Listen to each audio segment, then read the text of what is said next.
Assalamu alaikum. Welcome to my channel. Before we begin, please subscribe to my channel if you have not already done so and share this video with your friends. Let's start.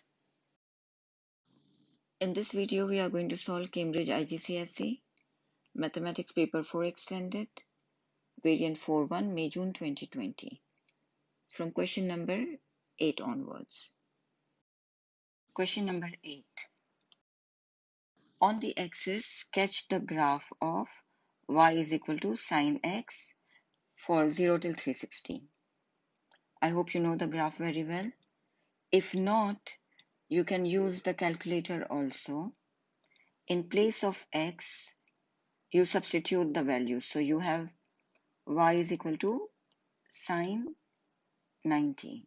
Oh, we'll start from 0, sorry. I'll show you the easy way for memorizing the graph, but this is if you don't know your graph. When you replace this, you will get 0. What is the other value? Y is equal to sine 90. This will give you y is equal to 1. So when x is 90, y is 1. Let's see for 180. So we write sine 180 and we will get 0. Now we are going to take the other point, which is 270. When x is 270, y is negative 1. And then 360. Y is equal to 360. Sorry, sine 360. And what are we going to get now? 0. So when x is 0, y is 0. That's the first thing we make a mark here. When x is 90, y is 1. So make a mark there. Then when x is 180, y is 0. When x is 270, y is negative 1. And when x is 360, y is 0. You know that on the x-axis, y is 0, right? Now that we have formed the points, we just have to draw a neat curve. So this is how you plot your curve. The easy way is memorize it. This is something that you will need later also, so memorize the graph. Sine graph always starts from 0. Okay? Now A2, describe fully the symmetry of the graph of y is equal to sine x for 0 till 360. As you can notice that after 180, it is turned upside down. So this is a rotational symmetry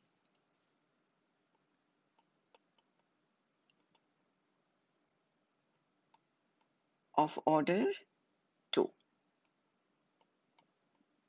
When you write the rotational symmetry, you need to also write which order it is, like when can you turn and you will get the same. So if this graph you turn at 90, it will not be the same. So that will have been order 1. When you are turning from 180, that is order 2, you get the same graph. And one more thing you need to write is the point where it happens. It happens when x is 180 and y is 0. So what is the center? 180, 0. Solve 4 sine x minus 1 is equal to 2 for the domain 0 till 360. Whenever you are solving for cos or tan, remember everything has to be moved to the other side and you are supposed to be left only with the trig identity. That is the first thing you need to know. So let's just do that. And first the plus or minus will go. So 2 plus 1, which is 3. And then the 4, which is a multiply. When you move it to the other side, it will be a divide. After this, whenever you want to find the angle, we write sine inverse or cos inverse or tan inverse 3 over 4.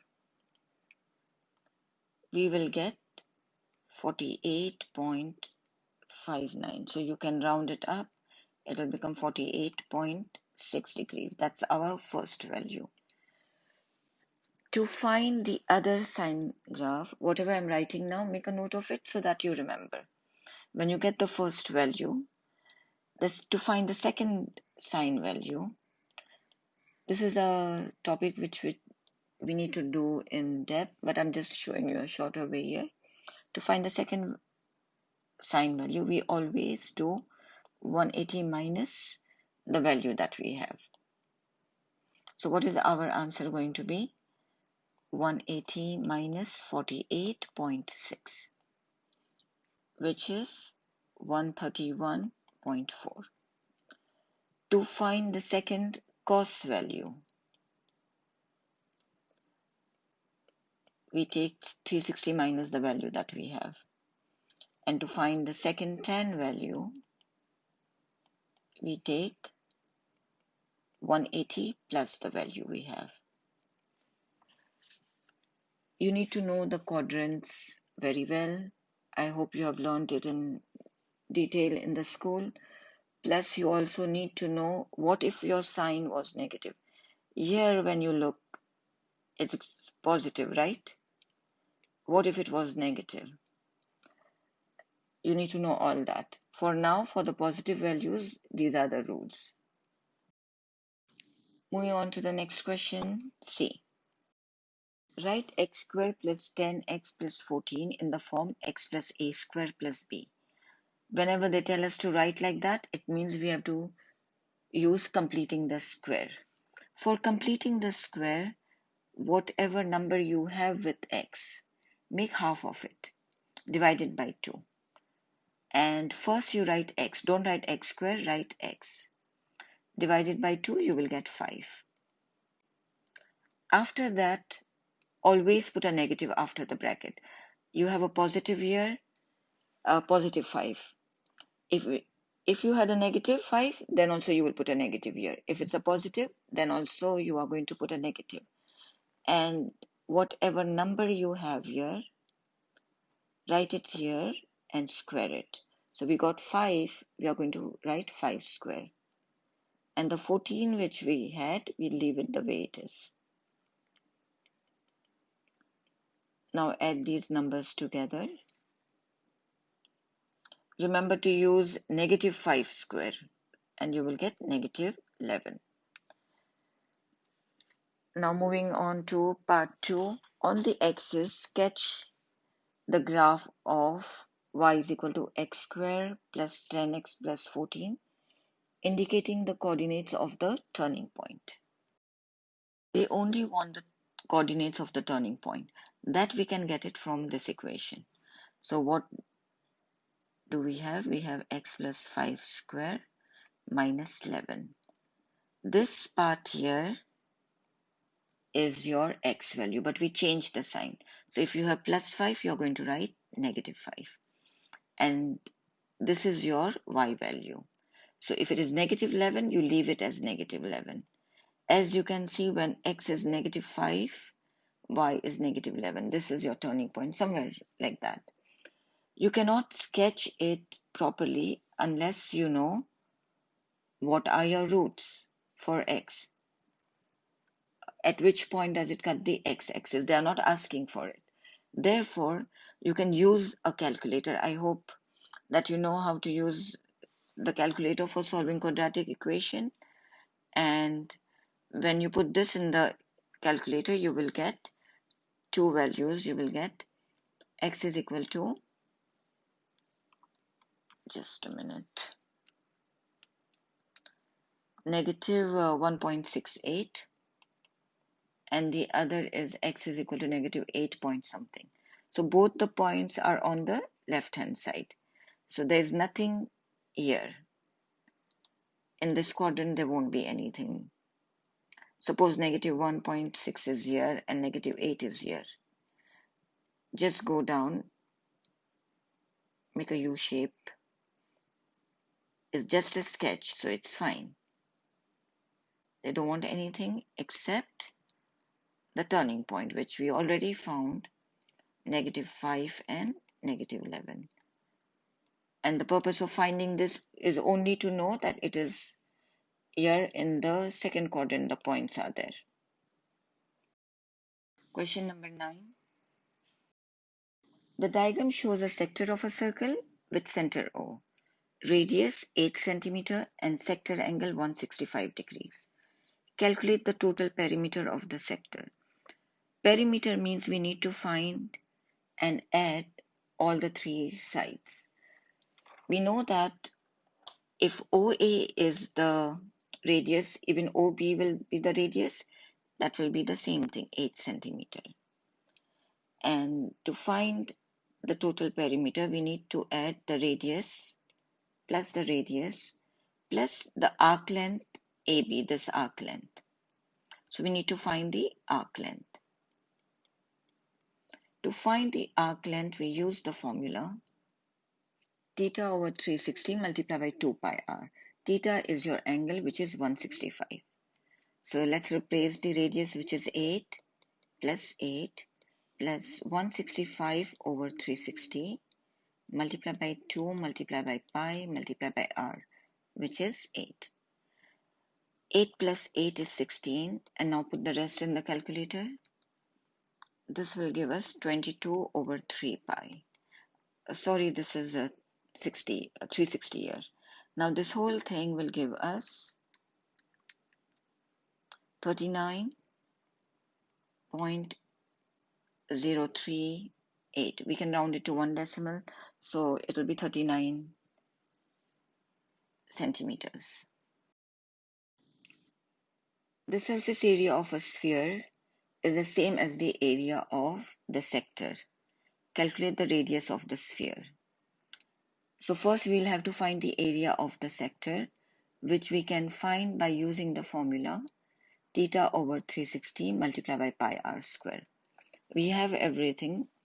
So write down area of the sector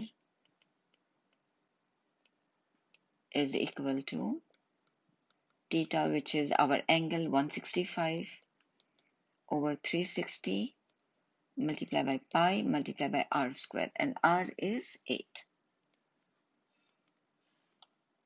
This will give us 88 over 3 pi. Leave it the way it is because no need to simplify it. The area of the sphere and the sector are same. So what is the area of the sphere? It is the same, 88 over 3 pi. And how do we find the area of the sphere? By using this formula. So we make it equal to 4 pi r square. We want to find r. So we need to move everything to the other side. This is a multiply. When I move to the other side, it will be a divide. So 88 3 pi divided by 4 pi is r square. You will get 22 over 3 is equal to r square. Therefore, r will be the square root of 22 over 3. And that is 2.708. Rounded to 2 decimals, 2.71 centimeter. Memorize the area of sector formula. Part C, a cone is made from the sector by joining OA to OB. So this is the sector. We join these 2 points and make a circle and form a cone. Calculate the radius of the cone. So the circumference of this cone or the circle is the same as the arc length of AB, which we already found previously. And if you don't remember, you can find it again using the formula theta over 360 multiplied by 2 pi r, whereas theta is 165 and radius is 8 centimeter.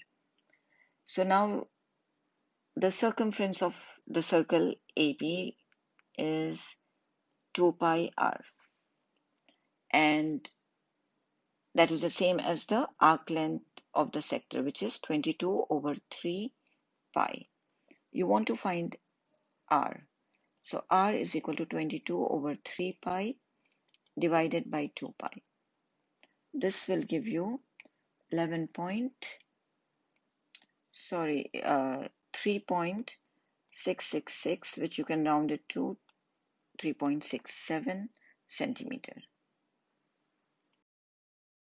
The next question, calculate the volume of the cone. The volume V of a cone with radius r and height h is given by this formula. We have the r, it is 3.67, we found it before. What about the height? We need to find the height. Let's look at our sector again. We have OA, it is 8 centimeters, so write that down. When you have two sides and you want to find the third side, you can use the Pythagoras theorem, which is a square plus b square is equal to c square. C is your hypotenuse. It is the side opposite the right angle, so 8 is our hypotenuse. A and B can be either. So if we want to find a square, it will be c square minus b square. C is the hypotenuse, 8 square. The other side is 3.67 square. We square root this to get A, which is our height. This is 7.108, rounded to 2 decimal place, 7.11 centimeter. Now you have your height, your radius. So finding volume is very easy. Pi times r, which is 3.67 square, times the height, which is 7. This will give you 100.2. You can leave it as 100. It's a volume, so cubic centimeter. Question number 10. A rhombus ABCD has a diagonal AC where A is the point -310 and C is the point 4 - 10. Calculate the length AC.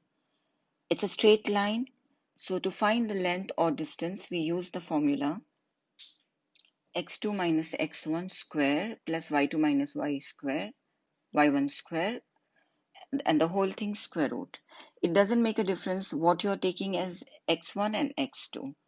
If you take this as x1, then this will be your y1. That is important that you remember. So now the distance will be,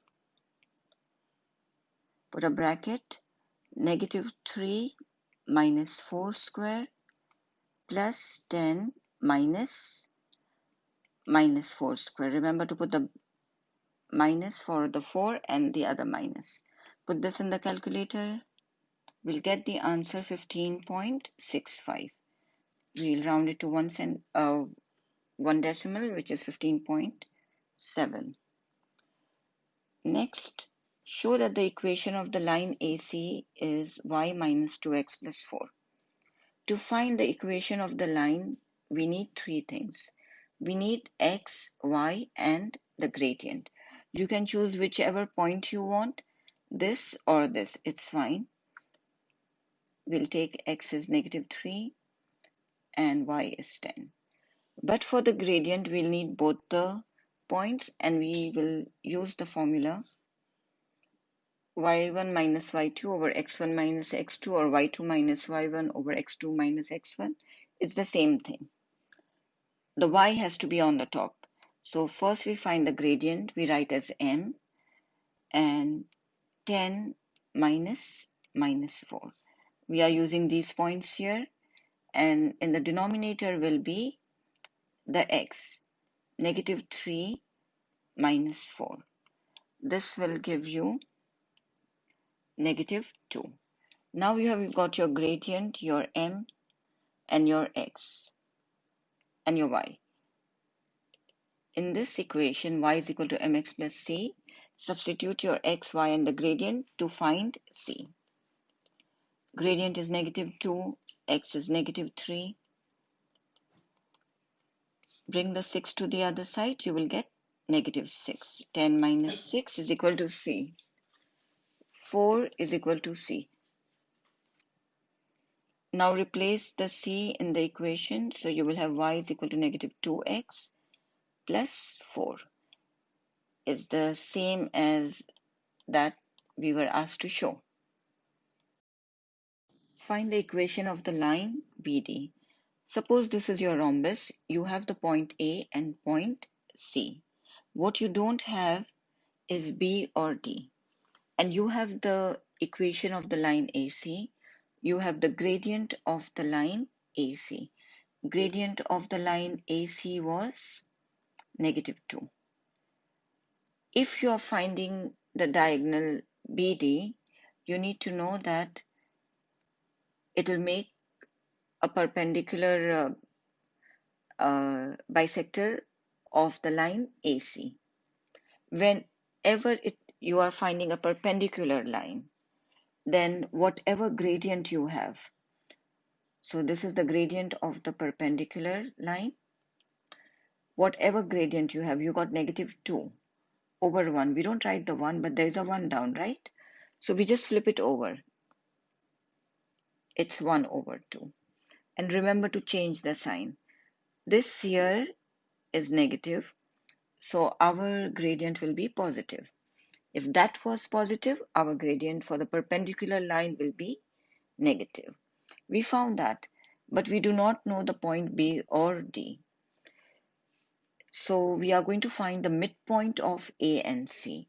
When you find the midpoint, you can use that midpoint with the gradient that we have and find the equation of the line BD. This is the midpoint formula.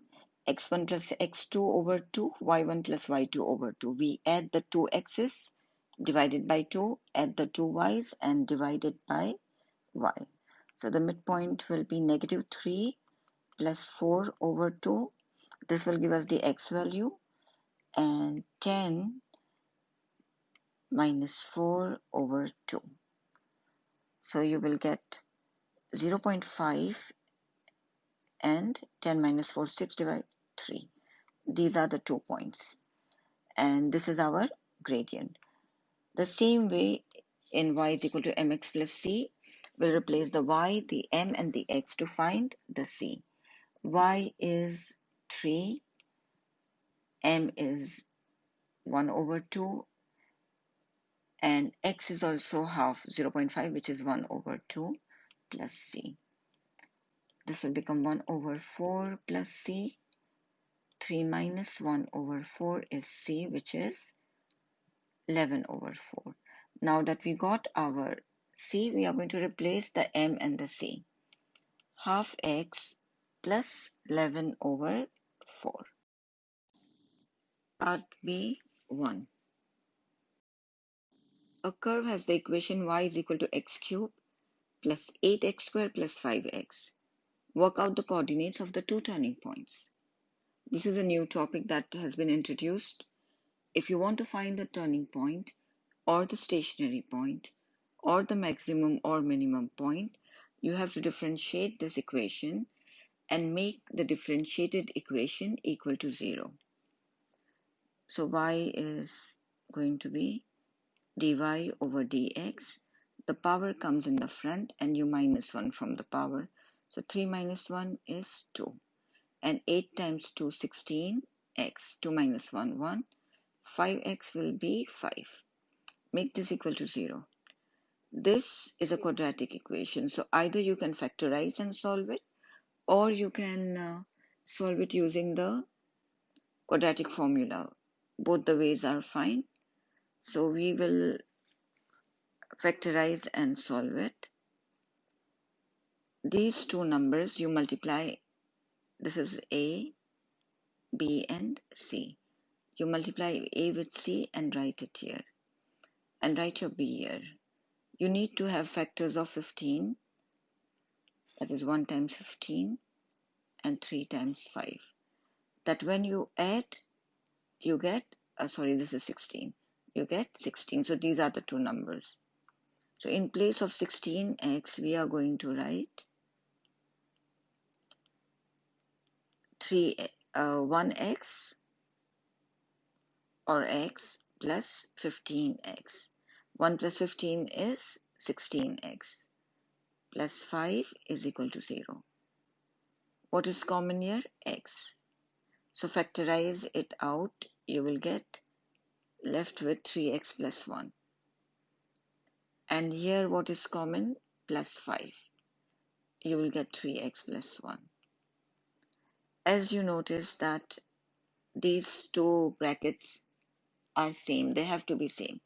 If they are not same, you made a mistake. So write that as one bracket, and the terms outside, join them and make them as 1.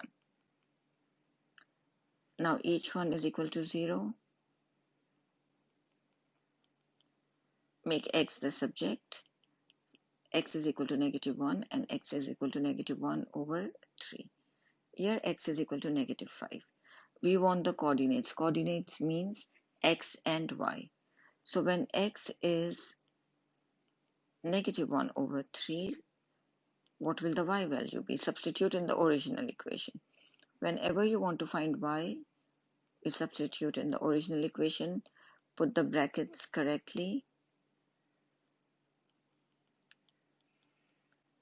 and this will give us -22 over 27. So that's our first point. -1 over 3 is the x value and -22 over 7 the y. And now when x is -5,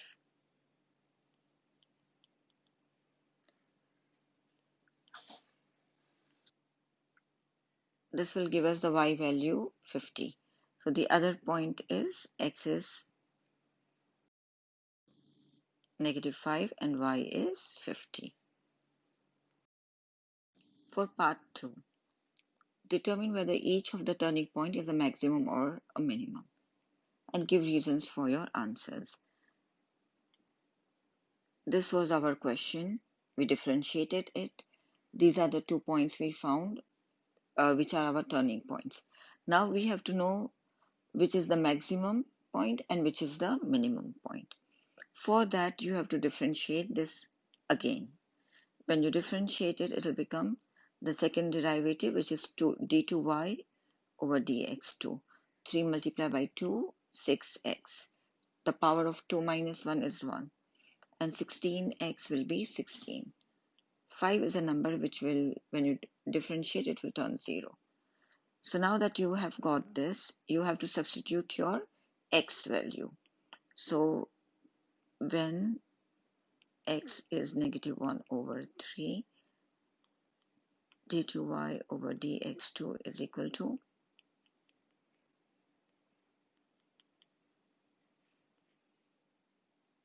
14. If your d2y over dx2 is more than 0, it is positive. So it's more than 0. Therefore, -1 over 3 and -27, sorry, it's 22 over 27 is a minimum point. So what did you understand? That when we double differentiate and substitute the x value, if it is a positive value, that means it is more than 0, that is a minimum point. And when you double differentiate and substitute the x value and you get less than 0, a negative number, that point is a maximum point. And now here we are going to substitute and check the other point when x is equal to -5.